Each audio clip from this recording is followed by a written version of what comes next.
Okay, George, I've got this on now. I'm speaking with George Vafiadis. Perfect pronunciation. Ha, good. And it's so good to sit here with you and talk to you a little bit about your background in theater and a career that expanded. Well, it started, you were just saying, in 1960. Yes, as an actor fresh off the campus of the University of Texas in Austin. In those days, life was a little different, Tom. Those days, you got your diploma from high school, you got in a car and you drove to Austin and you enrolled at the University of Texas and it cost $25. I was fortunate in that I wound up having a love affair with theater. And I found out that on the campus were these great teachers, and I didn't know that.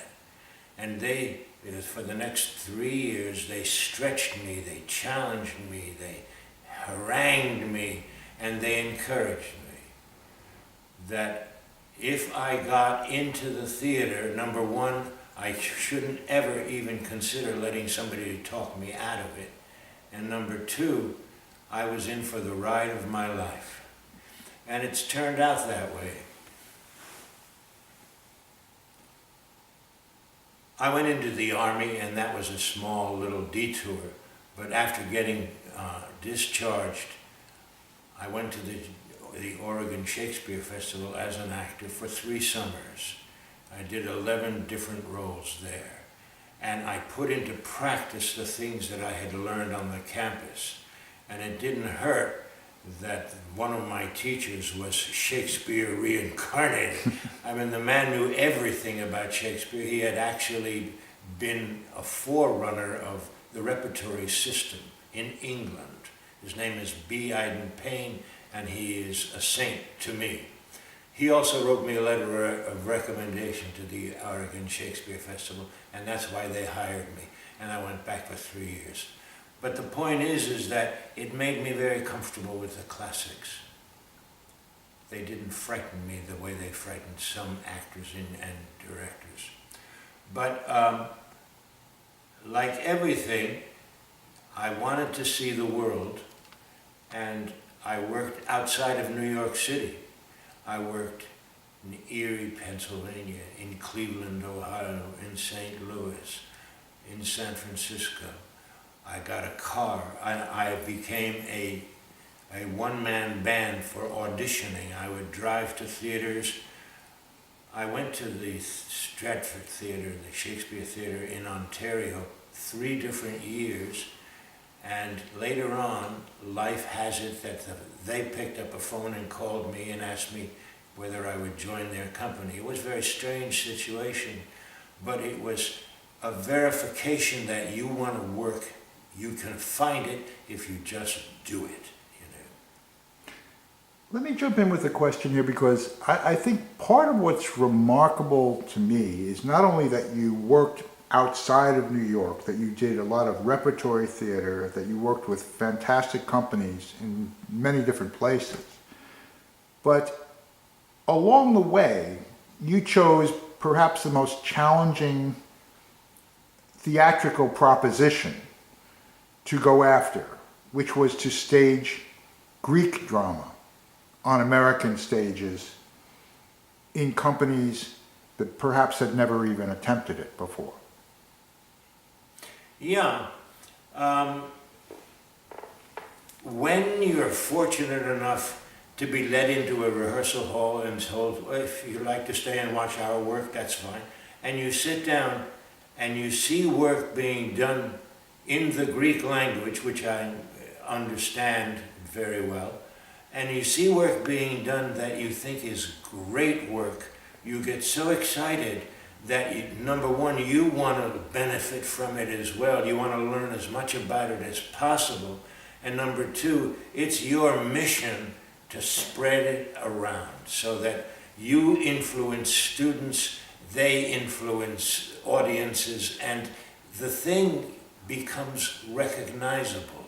Right now, or I should say, in our country, the Greek tragedy is an art form but mysterious art form. What do you do with this poetry? What do you do with music when we don't know what it sounded like? What do you do with 14 people in a chorus? Not a choir, a chorus that moves, that is choreographed, that has power. And it's all there locked away in the scripts. So I wanted to be part of this movement, even if there were only a very few of us, be part of this movement that says, it's a tough nut, but that's okay, because what we have to do is challenge ourselves to crack this tough nut and to see why these plays have lived for 2,000 years. So you started this by saying that you walked into a room where people were actually working on Greek theater. Let's back up a second. Where was that room? That was in downtown Athens in Greece after a 3-month stay as a tourist. I bought a motorcycle from an Australian, and I was going back to Paris on the motorcycle, and I had it all packed, and I said, I've never been in the National Theater, so maybe they'd be nice enough to show me around. I knocked on the door, and they gave me a tour. And all of a sudden, we stopped into this rehearsal hall, and I saw these men doing Agamemnon, Aeschylus Agamemnon, and I had never seen anything like that before.